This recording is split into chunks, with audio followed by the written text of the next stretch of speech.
All right. Well, it's kind of a stacked room. So sounds like a lot of you are familiar with agriculture, which is awesome.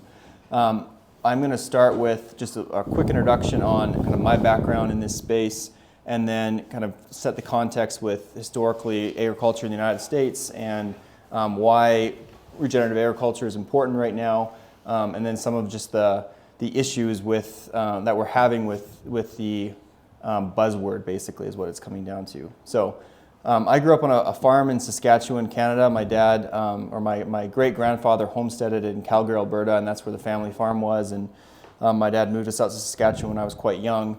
And he started doing this stuff back in the early 90s, and it wasn't regenerative agriculture back then. It was just him trying to figure out ways of looking beyond the immediate perspective on making money, which is what farming has just been for 150, 160 years. It's just, how do we mine the soil to get what we can out of it and pay the bills at the end of the year. And so he started doing something called no-till farming, which I'll talk about a little bit later. I won't get into details just at this minute. Then he started integrating livestock into everything. Back then we started calling it holistic resource management.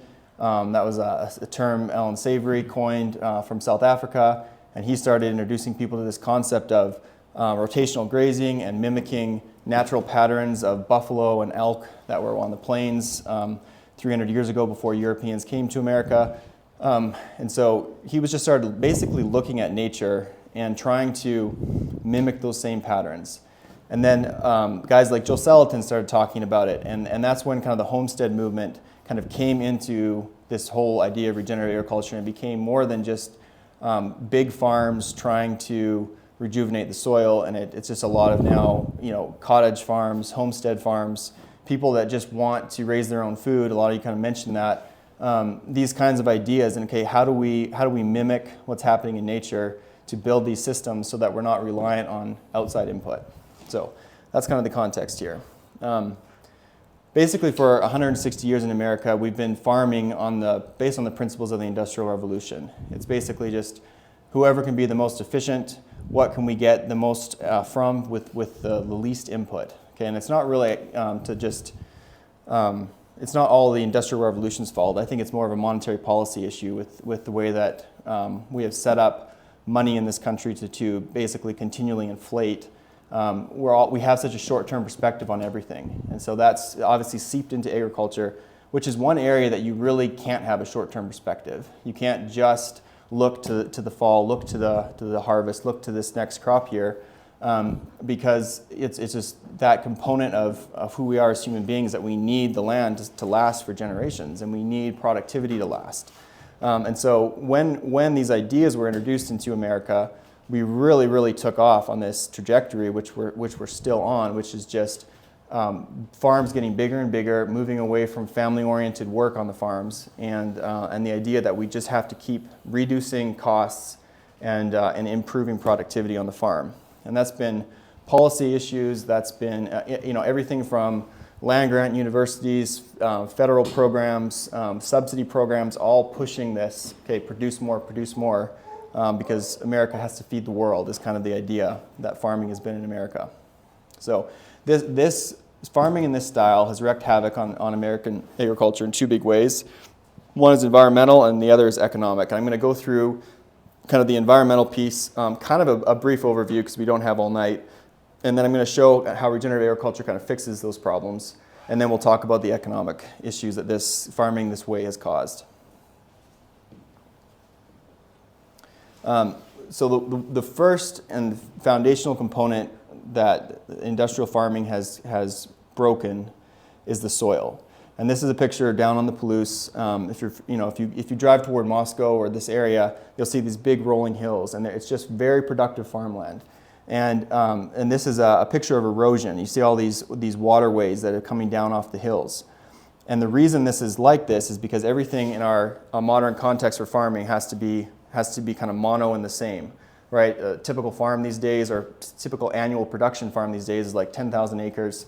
You've got a 3-week window to seed all your crops, your annual crops. You've got to have big machinery, and everything has to be ready to go. And so we plow the soil, we turn it over, we aerate the soil, we get it ready for a seed. basically what this does is it kills all the biological life in the soil. It turns over all the root matter that's holding the soil structure in place, and it makes it susceptible to any time wind or rain event comes, you wash the soil away. Iowa alone right now, Iowa is corn country. It's monocrop corn country, from hedgerow to hedgerow basically, and they're losing 11,000 pounds of topsoil per acre per year down the Mississippi River. Now they have absolute feet of topsoil in Iowa. It's a very, very productive land, but they're not thinking beyond this next crop year. They're not thinking, well, what are my great-grandchildren going to do 150 years from now if they have no topsoil to work with, right? We just have such a short-term perspective in all this. So, and on the cattle side or grazing side, the practice has been just this continuous grazing system. And it's basically when we started fencing off plots of land 120 years ago, when kind of the West closed the settlement and we started fencing off all our plots of land, right? A rancher might have, a 300-acre pasture, and they put out 20 to 50 head all year long in that pasture.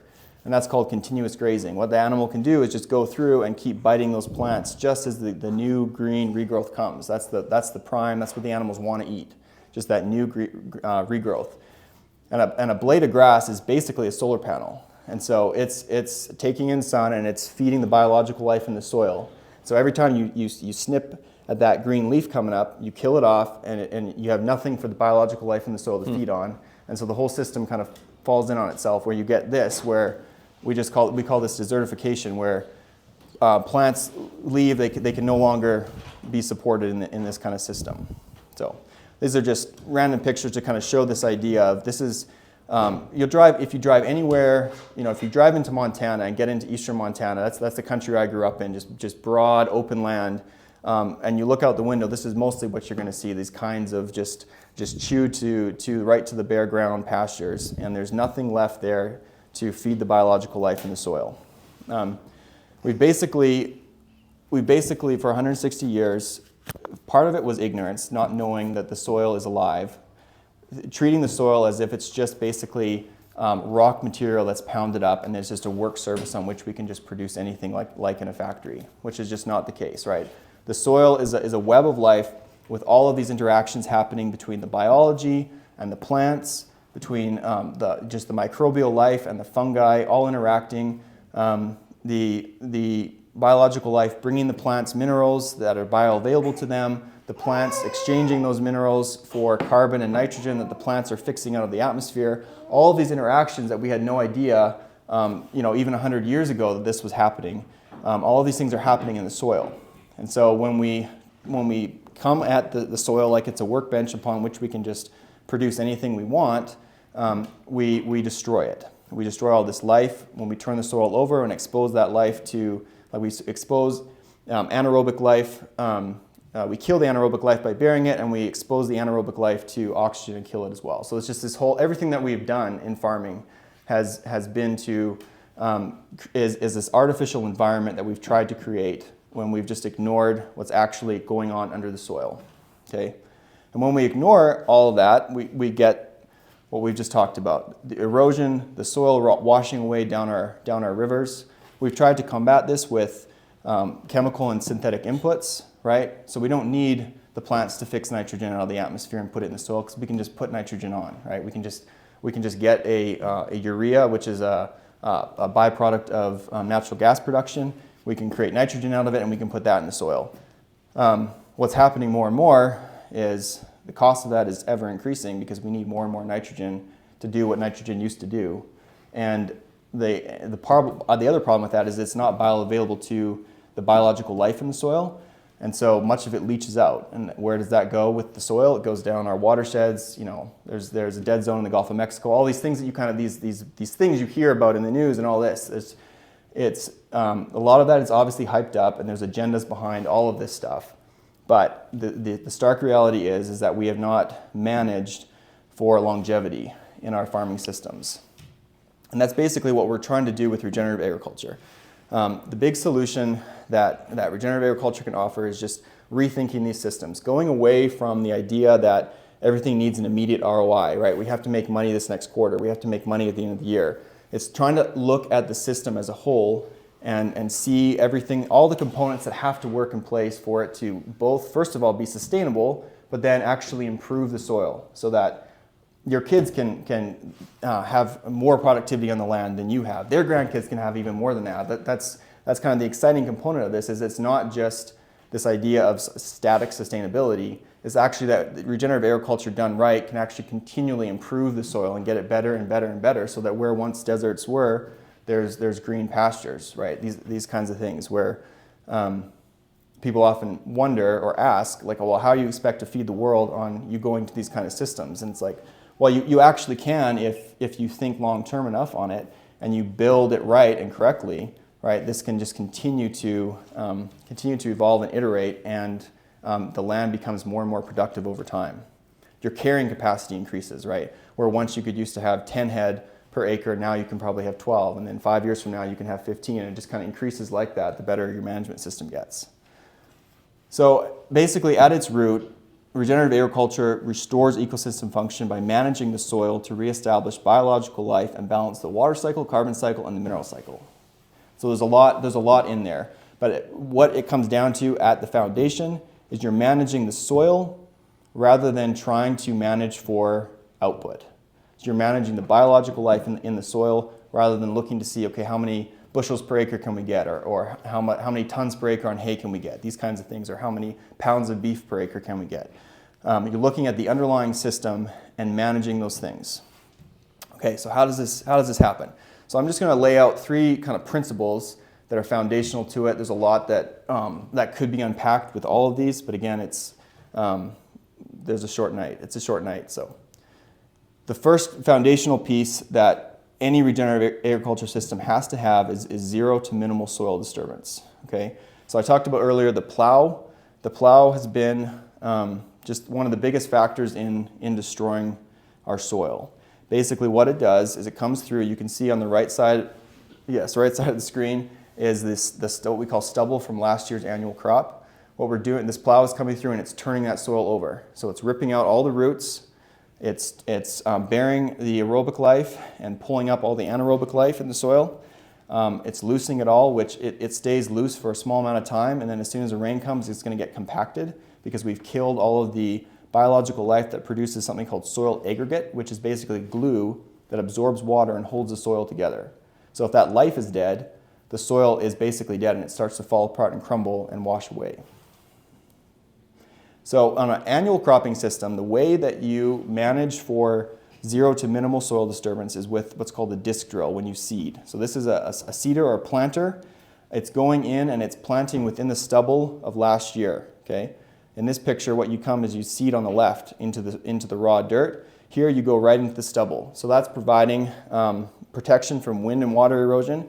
The roots of that old crop are still feeding the biological life in the soil. And you're just putting your new crop basically into that. And all it is like a pizza slicer. It goes in and just makes a slice in the ground and it drops seeds in behind it.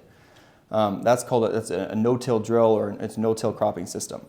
The best, the kind of the pinnacle of all this would just be to have perennial pastures, land that is never ever worked, or seeds that aren't put into it, right? Obviously we need some form of annual cropping, and so the best approach there is with a no-till cropping system. The second layer to all of this is always have something covering the soil, and preferably something living. So in an annual, like our predominant system of cropping in America is annual cropping system. We plant a crop in April or May, we harvest it in July or August, and then for the rest of the months of the year, there's nothing on the land, right? We might even, a good farmer might even go in October and plow his whole fields just to get rid of the stubble, so it looks good. And basically what that does is obviously I've talked a lot about the biological life, but it gives nothing for the biological life to feed on. Anytime there's a living, green, growing plant on the land, the biological life can thrive, and the cycles that I talked about, restoring the carbon and the mineral and the water cycles, those cycles are growing and improving. Okay, even when there's dead plants still covering the land, there's still food at least for the biological life in the soil. So there's something for them to be feeding on. So again, the perennial system is best, where there's grass covering the land at all times. In a cropping system, what we have to do is come in and plant a cover crop. So after, say you harvest wheat in August, you come in September and plant a crop of just, it's like 12 or 15 different varieties of plants. This is like radish on this is an Eastern Washington farm where it's wheat country. It's like radish and millet and sorghum and rye, and they'll even put pumpkins, whatever they can put in that system. And basically it gives the land is still productive until like November. It'll still grow these plants. And so it just basically gives the biological life in the soil more time during that year to improve the organic matter in the soil and continue to improve the soil. Okay, and then they can even come in here and graze cattle on it through the winter. And this kind of thing is in conventional agriculture, this is never done because there's no immediate cash ROI to planting a cover crop. There's no reason you would go in there and put in a whole mix of seeds that you would never harvest. So it's just a different way of thinking again. And the biggest pinnacle to this whole system, the third pillar, but this is really the most important for to like supercharge a regenerative system, is adaptive grazing. The animal life, this is the cattle here, but it could be sheep, it could be chickens, it could even be pigs.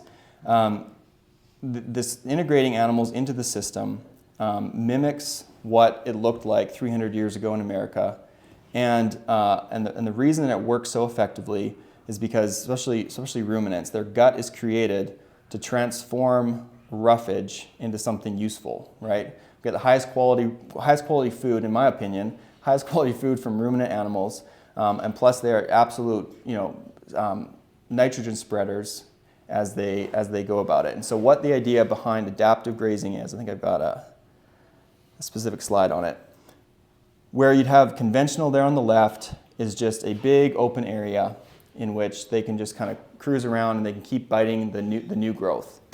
Adaptive grazing is taking livestock and mimicking that movement. They used to have predators that kind of kept them moving, right? Mimic that movement through electric fencing. On my dad's farm, we've had up to 1 million pounds of livestock per acre on that land. And it's kind of hard to conceptualize, but it's probably like 1,200 head of cattle put in like a 2-acre plot, and they're there for an hour, and then they're moved. And then that land doesn't see an animal again for a year. So these ideas of like, hey, we're to come in and we're just going to bite everything that's there, not down to the ground level, to the roots. We're going to leave probably half the plant. But the animals come in, they tramp a bunch of leaf litter into the ground, and that improves the organic matter cycling in the soil. They spread their manure thick across everything. So now we've got nitrogen fertilizer over everything that was free to us. And then they move on, and that whole cycle can then start again, right?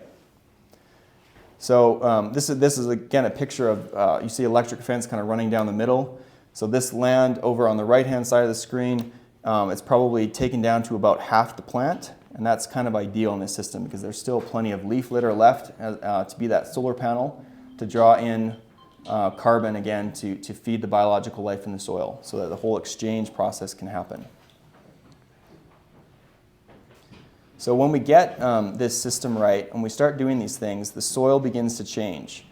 It literally will change color, it will change smell, it will change how it feels. It will turn from a dust, dry, particles to what we call soil full of aggregates.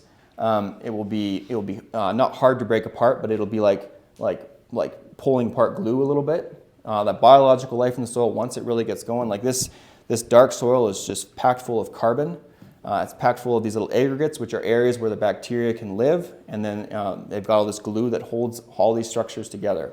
And this is basically healthy, living soil that we can transform, all of our farms into basically just by mimicking the patterns in nature and not looking for the immediate ROI off the land.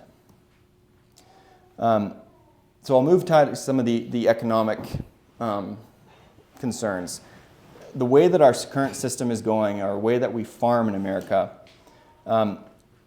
we all know this, right? Our food has been completely commodified. This is from Eastern Washington, right? If you drive out there at all in the fall or the autumn, you'll see these piles of millions and millions of bushels of wheat, right?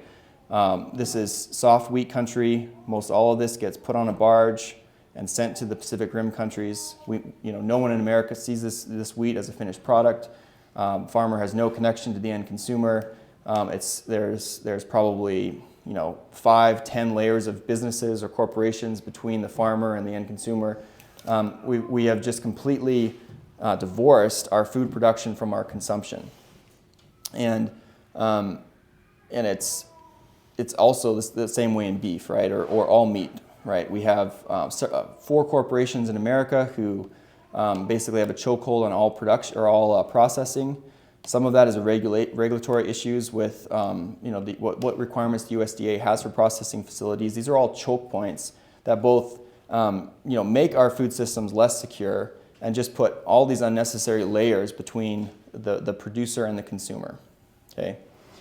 We can also see some of these other issues that we've been having. This is straight from the USDA from 1900 to 2007.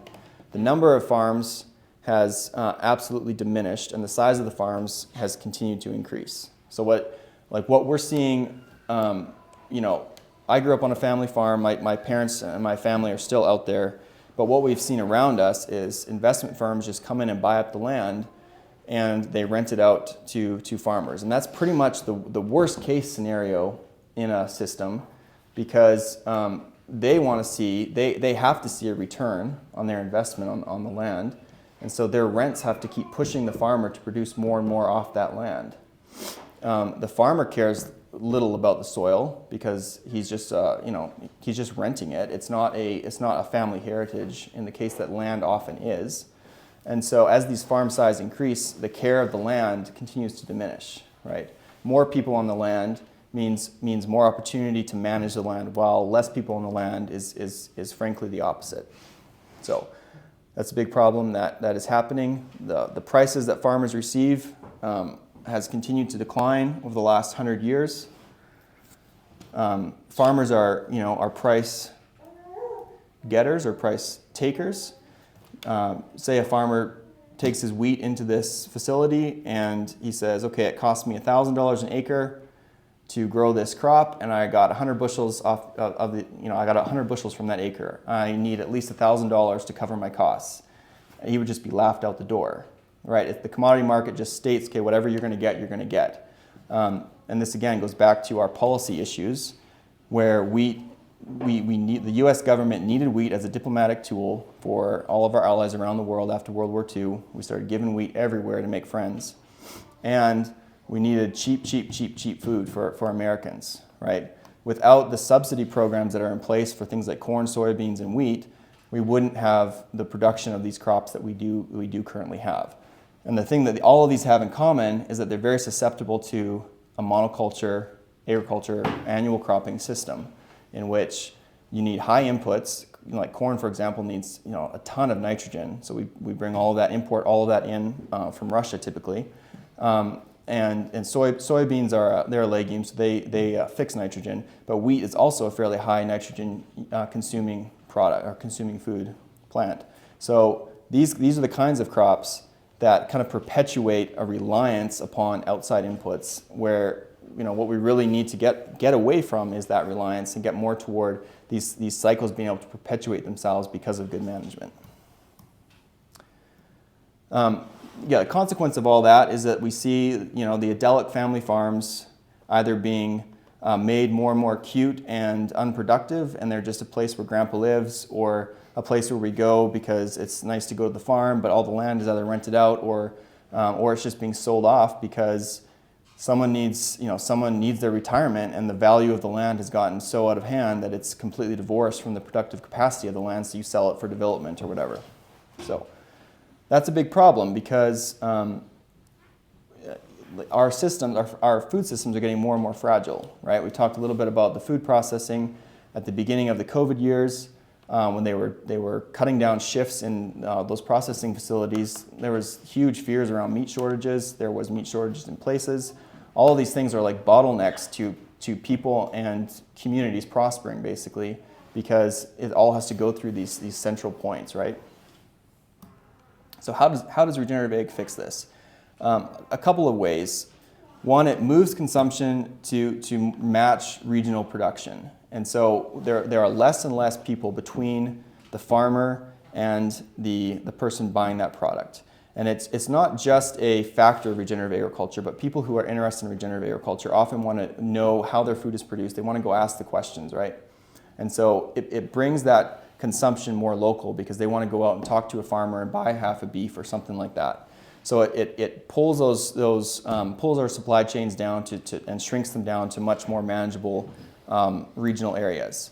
And because of that, it restores that relationship between the farmer and the producer, right? I'm in this world. I sell basically a commodity food, and there's layers and layers between the farmer who produces that and the end consumer, between distribution and warehousing and brokers and all these factors that play into our system right now, where what we need is just a restoration of somebody being able to go out and shake their farmer's hand and buy their vegetables or buy their meat straight from the farmer. It also, this is a big one for me, it aligns the price of food with the true cost of production. Like I talked about with the farmer, taking his wheat to the facility and then just getting whatever price they give him. There's no way for the farmer to say, listen, it actually costs me more, and I can't just take whatever you're going to give me. This way, because you're cutting out so many of those layers in the whole system, you can actually charge for what the food actually costs. And because it's high quality food, it actually tastes good, people are willing to pay that extra for it. So one of the ways that the company that I work for, the way that it's set up is the farmers own the business, and the way that it's set up is they every year we work through this spreadsheet. It's their cost of production model, and they work through all their costs and they say, this is what it costs me to produce a bushel of wheat, and then we tack on a 5% profit margin, and that's what we take to the market, and we say, okay, this is the true cost of what this product is. It's higher price in the marketplace, but we can demand that higher price because we have a trackability back through the system to show what our farms are doing. And we can turn around and we have contractual agreements with all those farms to say, okay, these are the practices that we need to see you do, these are the things you can't do, and these are the things that you need to do. And we test those over time to ensure that our farms are continuing to improve and the land is getting better. So it's those kinds of things that we just have to move away from a conventional thinking and be willing to pay more for food, and being willing to just have creative ideas around just new systems. Some of the challenges that I see, and I guess this can lead into a bit of a policy discussion because some of them are definitely policy, but price of land is completely divorced from the productive value or capacity of the land, and that from an agricultural perspective, right? Because of inflation, I mentioned that at the beginning, because our money is eroded, the value of our money is completely eroded away, land as a hard asset is a hot commodity, right? And that's where we can actually store value. So there's a lot of land that is purchased up, even agricultural land, and put into CRP programs, which is a federal government program that pays farmers to do nothing with their land, if you can believe that or not. And it's those lands, or it gets put into development because urban areas are growing, these kinds of things. There's nothing necessarily wrong with those things happening and development happening. But there has to be other ways or creative solutions around getting new people into these kinds of systems.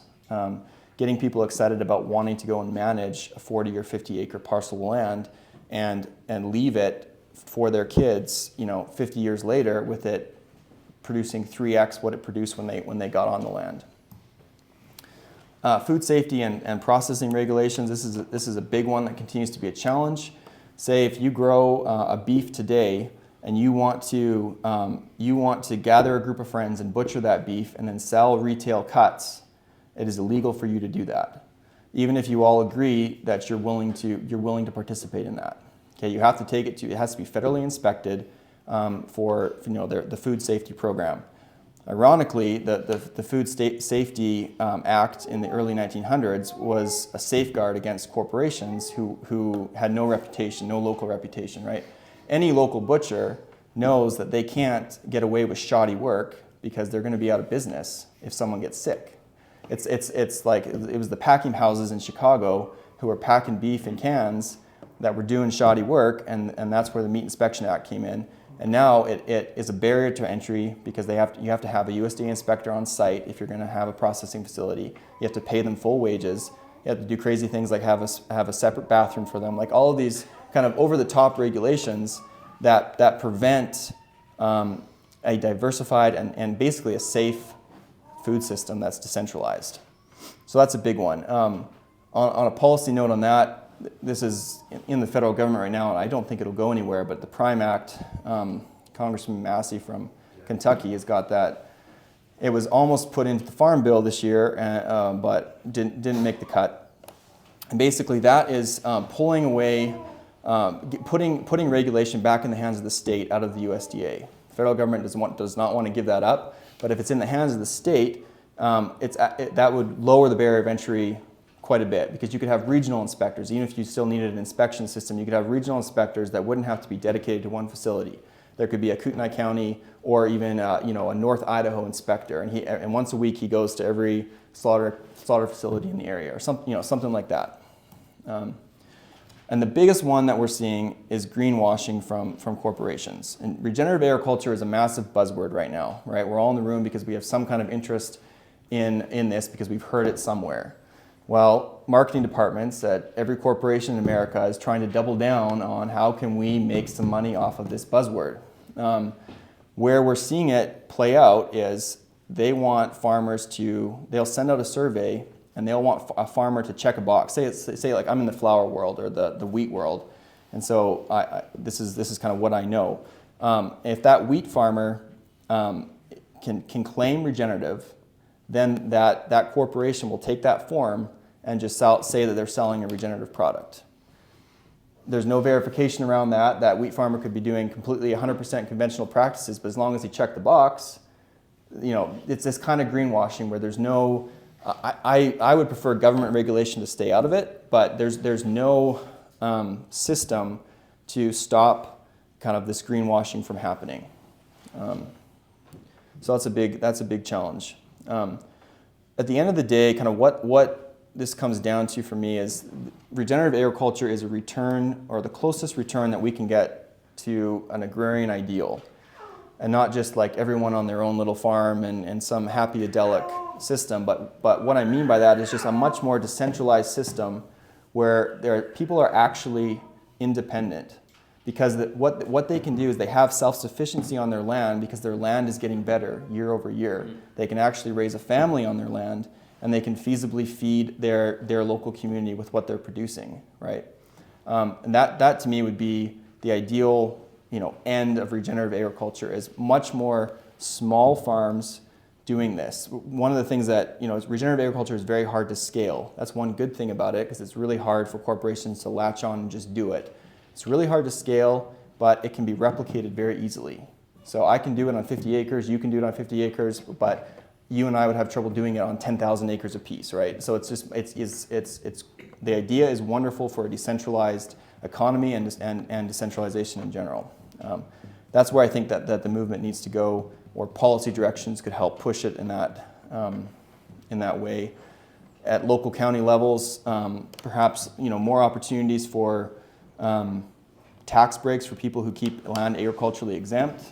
That's probably already happening, but there could be even easements on land that could prove certain improvements through regenerative agriculture. There could be those kinds of things happening. Probably more education opportunities for people interested in just trying to do it on a couple of acres that they have. Those are just a few ideas that I had. And yeah, just a few resources if you guys, just to kind of get like the good answers from good people that are working hard in regenerative agriculture right now. Understanding Ag is very big. The Savory Institute, these guys have lots of good resources. And then Joe Salatin he'll get you fired up on getting out there and getting some land. So, yeah. Well, first of all, it was great. I had a lot of trouble holding off my questions to the end. Going through, but you mentioned Congressman Massey. I watched the documentary. He obviously had a big stake about the USDA centralization and how we all buy like quarter or half cows to kind of get around that. Yeah. It's almost as if the federal government is, I mean, obviously they're using soft power internationally to kind of control food, so they have to do that through this kind of long value chain, but it's almost like they're purposefully keeping it centralized so that we don't have autonomy in the food chain, more dependent on them. Right. So they justify taxation at the end of the day, right? Yeah. So, I mean, that's a big barrier, even at the state level, even if you have full alignment at the state level, Yeah. which even in Idaho, it's like impossible because there's a lot of people that work with big business and there's a lot of lobbyists for big farm business, whatever. You know, I can see them trying to clamp down on that, saying it's like right-wing extremist, like, you know, anti-federal government stuff, which they do for everything, right?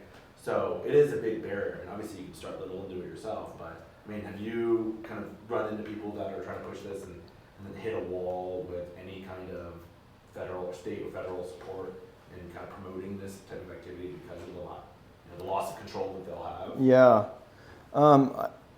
What concerns me is that there are actually federal grants for regenerative agriculture right now. But what I feel like it is just they're trying to maintain control over what it becomes. Ideally, I think for the government and you know, big business or big agriculture, the agricultural industrial complex, as it were, is that they can kind of manage what regenerative agriculture is defined as and looks like. And that's what we're really seeing with the greenwashing going on, right? It was ironic that it was Monsanto that really encouraged farmers to start going no-till in Washington State, because if you don't use tillage, you have to use chemical on your land, because you have to have some kind of weed control system. So they were really pushing no-till farming to try to sell more chemical. And I think that's what we're going to see is just regenerative agriculture, that term completely greenwashed, completely redefined, and as some, you know, just lipstick on a pig for conventional farming is what it's going to become. How did Shepard's grain start? So if there's all economic incentives not to do regenerative ag, then how did something in Reardon, Washington get started? A couple of things. One farmer owned all his land, so he didn't owe money on land. That's kind of a big deal. So he could have some wiggle room to do something else, right? They still sold a lot of wheat on the commodity market while they were trying to get this off the ground. Also, you have to realize too that wheat production is all subsidized, and so if you don't make a certain amount, the government makes that up for you. So that's one reason why we have so much wheat production in the United States. It's just because it's so heavily subsidized. So they started really, really small, and just built the business from a couple bushels, basically. Yeah. So if you're going to talk about bringing the consumer closer to the producer and shaking your farmer's hand and going and talking to them, how do you make that, like if you wanted to make that a project to do that in Kootenai County, like how does that work? Like how do you approach them and what do you say to them to get farmers to engage in this practice and to sort of evolve the system around here? That's a good question, because, you know, farmers are like most other people, but a lot of farmers are very stuck in their ways. If grandpa did it and dad did it, it's good enough for me. I'm not going to change what I'm doing. So to approach a farmer with the idea like, oh, I've got some ideas for, you know, like a new management system, that would be a very bad way of approaching it. But approaching it with the conversation like, hey, I'm willing to eat grain finished beef or grain finished if I can have a conversation with that farmer and understand all the inputs on that. And so I think it's starting small in those areas and basically kind of growing with someone, being able to have that conversation. If they're selling half a beef, you go out and just ask them what they're putting in, or, you know, ask them what they're feeding them, and start that conversation, and that can spark all kinds of things. Again, it's like everything has to happen so decentralized for this. This is one reason why it has not yet, there's so much buzz around it, but it's not yet been captured by some big tech corporation that's going to make $1 billion off of this idea. It's just because it's all about relationships. It's all about people doing hard work on the management system. It's very, you know, boots on the ground, hard work kind of stuff. So like mass production and yeah. profits. Yeah. But to sort of steel man the conventional system, like, isn't that good to have mass production and maximize profits? Because in 1900, we couldn't feed 1 billion people that existed. Now we have 8 billion people, 7 billion added in 120 years. How could we possibly feed all those people with, agriculture practices from 120 years ago? That, they have to become 8-fold more productive. Right now we just have a distribution problem for food. Starvation is just a distribution problem, not a production problem. Like, would regenerative agriculture reintroduce a production problem into agriculture? It might, but the reason that it worked 100 years ago was because we had vast virgin soil that had unlimited potential. And so I guess the question is, 150 years from now, will the same system be able to feed those people at the rate that we're losing topsoil? It's not going to work. Do you think a hybrid system is almost kind of better, right? Where you're like slowly, because we do have yields of grain, don't we, that are just, they're just better. They're just more productive per acre than the strains of grain that were available before. I don't know what I'm talking about really. Yeah. In the 19th century, like, I'm just wondering, like, is it would be really bad if all of a sudden, out of this like decentralized idealism, we started like starving Africa again. In my opinion, like. Yeah, but I guess I don't see that happening because it's not. This change isn't happening on every farm, everywhere right now. How do you get the conversation going with the farmers? Like over in eastern Montana especially, they're completely detached from what's going on over here and don't have those type of conversations. So how do you get them to be interested? And show them the benefits of it? Yeah, it starts by not pointing fingers. And so the reason I went to kind of the monetary issues in America in this presentation was because that's a great starting off point. It's like, are you seeing what I'm seeing? Like the price of everything is going up and the price of your commodity is going, like your wheat is going down all the time, but your fertilizer and your diesel are ever going up. And everyone is like, well, yeah, I can see that. Well, do you see like this system that we have where our money inflates away, the value of our money just deteriorates? It's causing these incentives for us to do this high yield production for today. And that at least starts the conversation. Like, but don't you want your grandkids on the farm? Well, yeah, of course. And they don't want to be on the farm because there's no money in it. Well, maybe the reason there's no money in it is because we have eroded away that potential.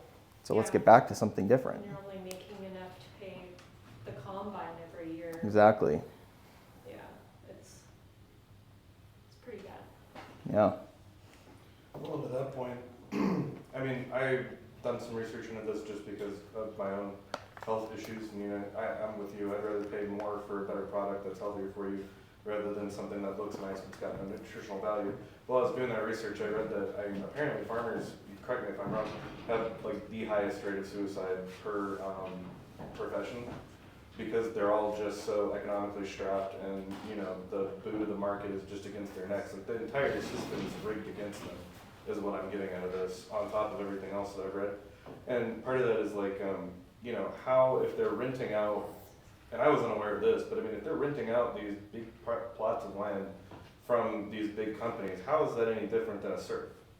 That's what a serf is somebody Right. who is granted this land or pays for land from a landowner and is allowed to work it, and they're at the mercy of these landowners. Yeah. So how, I guess I'm kind of curious, how has there not been more, I know that this is America and the almighty dollar reigns supreme and these companies have a lot of clout to throw around, but how did we get to this point where it's gotten so bad?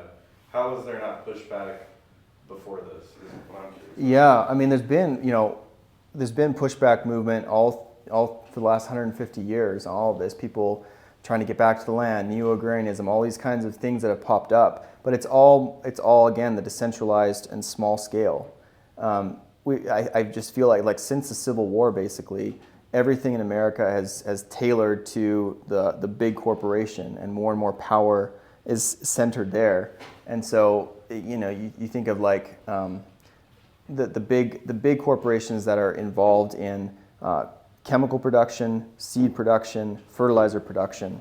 They want nothing to change. And they have the lobbying power to ensure that nothing changes, that there are no state programs that help farmers move their systems over to a different production.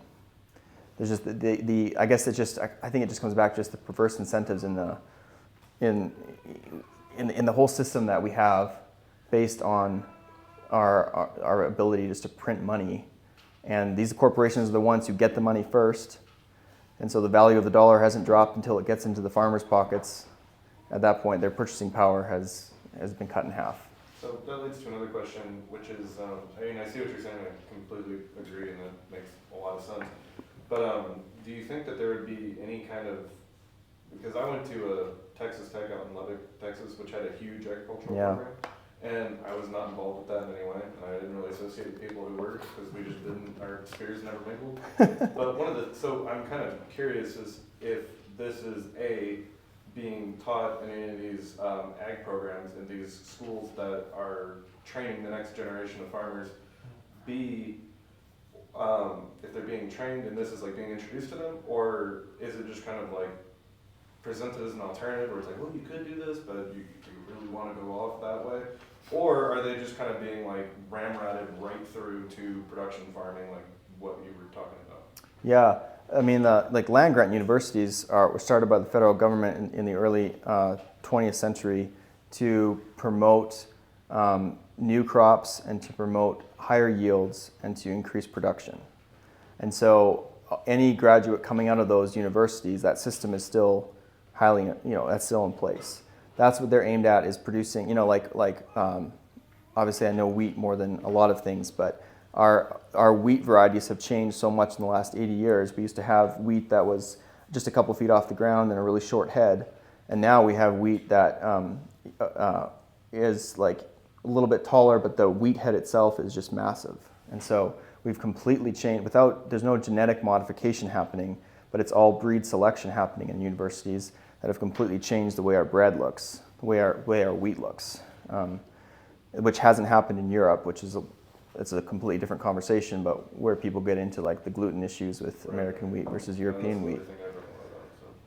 So those universities are really, they're not meant to put out people who are willing to look around them and ask questions. They're meant to put out people with a specific goal of increasing production on farmland and maintaining those wheat varieties that will, grow more bushels. Yeah. So that's not, do you think that there's any potential for kind of introducing these? And I know because a lot of these schools are funded by alumni who in turn go on to work for these big corporations, so they have an incentive to keep things the way that they are, just like any of these other companies want it to be. Yeah. But is there any kind of potential that this could be introduced in a way so that more of these students come out in the world and say, like, maybe we should try this, or maybe not? Yeah. I'm not so pessimistic to say that could never happen. And like if you go out to like the extension agencies from the universities, they'll put out like a little extension in different counties, and they're there to help farmers or answer questions. And those people are actually a lot more helpful because they're actually on the ground and they see the actual real challenges, and so they're more open to just different ideas. So it's not like this, the system is so rigged, I guess, that there could never be change there. Because I've met some very good extension folk who are like there to help people and there to try new things and open to new ideas. And they're part of that university system. So, yeah. You mentioned subsidies twice. Once in the negative way, because obviously it's dumb to pay people to let their land go fallow. But you also kind of mentioned that toward the end of like, well, maybe if we incentivize people just developing a couple of acres, that might be a good use of public money. I guess I had two questions. One was, they kind of go together. One is, are you against all subsidies or some subsidies? Could local subsidies help regenerative ag farms get off the ground, or in the ground, I guess? And secondly, like the North Idaho sacred cow, I'm going to have 5 acres and be self-sufficient. Yeah. How realistic is that, or isn't that? Yeah, it's not. But I feel like I was going to get more questions like about farming. Is subsidies good? This is drilling deep. I don't know. Like I would love to say I'm libertarian enough to say get rid of all subsidies and don't have any subsidies. But the reality is the money's out there and it's going to go somewhere. And so maybe incentivizing, being able to use a very localized subsidy program that could be closely monitored and not just some federal program that balloons and all the money goes to support the bureaucracy. But if it's, if the 5 acre self-sufficient farm is kind of a pipe dream, which just seems like it would be, I mean, there's just no way to make that work. What would be the value of incentivizing a couple of acres? Like, I guess it would have to be for at least a amount of land that could possibly be productive. And like, so you mentioned like there's an upper barrier to regenerative ag, right? It doesn't scale beyond a certain acreage. Is there a lower band? Well, yeah. I mean, it's you can always do something like kind of those principles that I laid out, right? If you just start by going no-till in your garden and not turning your garden over every spring to get the seed bed ready, okay? That would be a step in the right direction. But you can't really do adaptive grazing with 2 head of cattle. You kind of need a critical mass to be able to create the herd impact that you're looking for across the land. And so what we're seeing a lot these days within this movement of homestead size people interested in this is get some friends together, go buy 50 acres and you be the cow man and you be the sheep man and I'll be the pig guy and someone else be the chicken.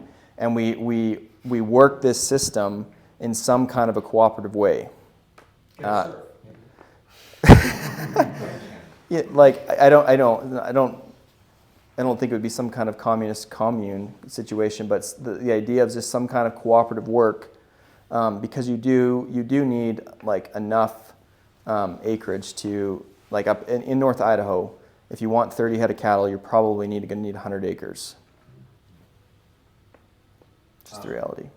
So one of the commissioners, Bruce Matare, in Kootenai County, put out this $50 billion land preserve bond, and the politics behind it was to prevent city or urban sprawl to destroy the prairie here, which is being gobbled up by development. I don't think there was a lot of detail into what they would use it for, just to keep it kind of unused or undeveloped.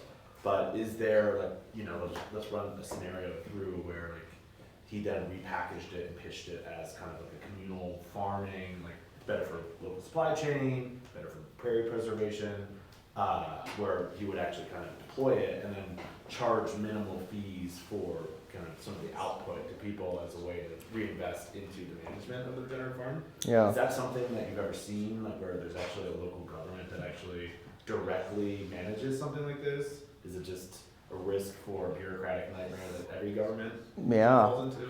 I've never seen it, but it's an interesting idea because it reduces one of the biggest issues, which is the cost of land for an individual getting in. It would be a bond, so like every Kootenai County resident would pay like $6 towards this $50 million plot that they would buy. Right.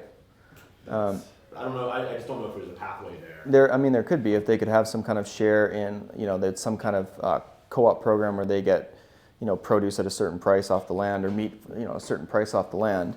But adding government in as a direct owner manager of it, is that like what risks do you see coming from that situation? Yeah, I mean, I quite risky, but I don't see how, I understand why you would go there because government has less interest in seeing it developed, than private parties. Would it be better to preserve places not on the prairie? And the prairie, I think, is probably the most fertile soil, right? In Kootenai, I don't know. But like, maybe it's just so valuable because it's flat. You've got to look more rurally, or by Spirit Lake or something. I don't know. Yeah. The regenerative agriculture, one of the great things about it is that you don't need already pristine soil. You can start with the side of a mountain. What you can do over the long term is maybe limited a little bit, but you don't need the perfect valley bottom land. Obviously, I'd love to see the prairie be able to have a bunch of flourishing farms on it. But there's also it's everything I guess has to be balanced between people want to live here and people need houses, and so what are you going to do? I had a question. I liked what Daniel brought up kind of right at the beginning, which was about if we go full regenerative, does that mean we're going to be having less calories, we're gonna be paying a lot more for them. It sounds to me like bridging the gap. It comes down to we need more labor per calorie, we need capital that somehow is disinterested in market returns. And both of those sound like non-starters. Or technology. I think a technological improvement would possibly unlock regenerative. So that's where my interest lies. To give like a tangible example, a group has recently been trialing a robot to go down your field and with a laser, with a UV laser, blast weeds. And so it identifies your crop and it identifies the weeds. And it takes really low power consumption, no chemicals, no herbicides. And to my mind, things like that are the only route, because of the web of incentives right now is just, I don't know, it's some Gordian knot, that there's just no way through it or what, but I don't know, what are your thoughts on technology? Is there room for that? Yeah, so like that specific example, obviously what I like about that is that it takes chemistry out of the equation. So you're not putting chemical on the land, but what it does do is it maintains the status quo on monoculture agriculture. Part of what the land is looking for, part of the reason why weeds grow is because the land needs whatever that weed can bring the soil. The biological life in the soil needs that diversity. Everything is about diversity for the soil. So if you just plant Timothy grass on a perennial field, you're going to have major problems because there's no plant to fix nitrogen. What's going to start to come in are some alfalfa or some clover. You see that in your lawn, right? Everyone wants this perfect pristine lawn, and all of a sudden the dandelions and the clover show up, and no one wants it, but they're there to fix nitrogen for the soil because that's what the soil needs. So to get back to that point, the robotics conversation, although it is interesting, it's still but it's still approved by the big corporations and the system, because it maintains that status quo on monoculture agriculture production. You can still run a soybean farm and or a corn farm and produce high fructose corn syrup, which I would argue is a very net negative in society, and you can still run your robotics on that and be regenerative. The whole system is the whole idea, I guess, for me, comes back to what America was founded on, and those ideals of an independent people being able to be at least somewhat self-sufficient and be capable of managing or ruling themselves.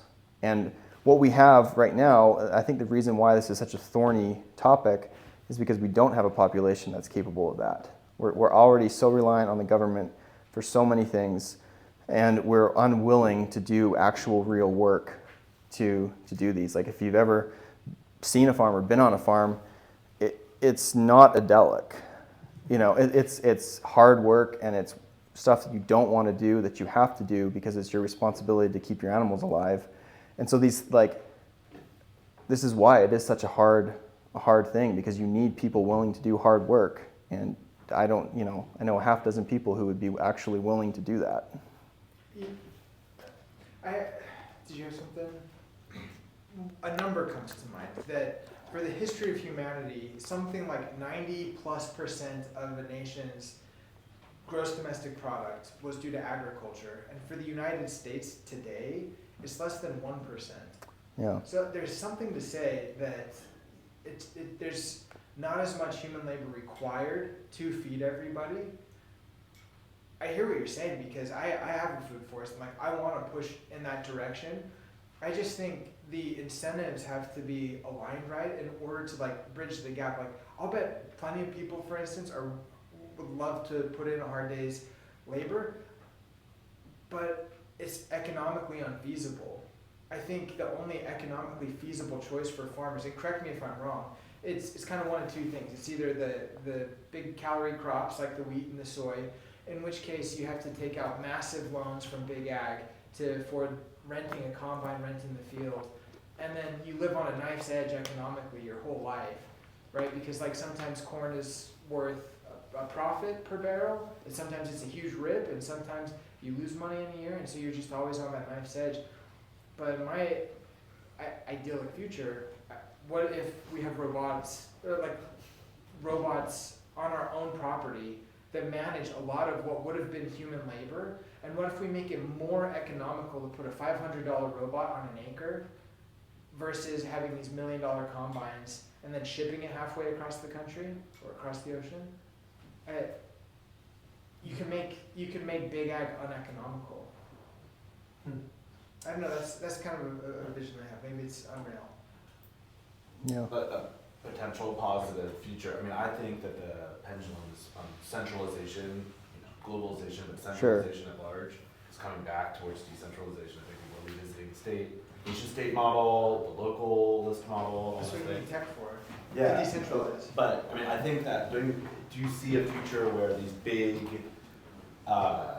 big ag, big everything, right? Big dollar or whatever, it's gonna hollow out these complex logistics and supply chain systems where they're just not gonna be able to live on subsidies or have China buy 80% of their stuff because of political decentralization. Yeah. But it's gonna hollow out and fall in on itself, and then the pieces are gonna be small. Yeah.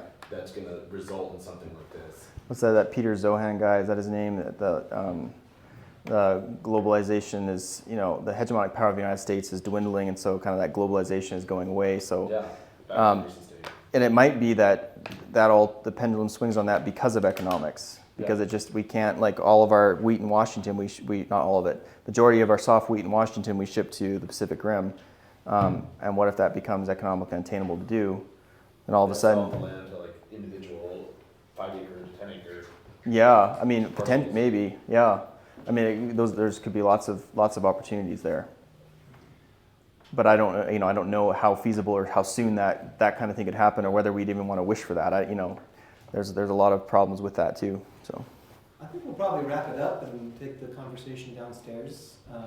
If whoever wants to stick around is welcome to stick around. But thanks for coming, Tim, and presenting on all this stuff. And sorry to keep asking you about local policy stuff, but we appreciate you being willing to take it on. And absolutely, I definitely appreciate the work that Shepard's Grain is doing, because that's awesome. So yeah. Thanks for having me. anyway, thanks for coming. Thanks for getting recorded.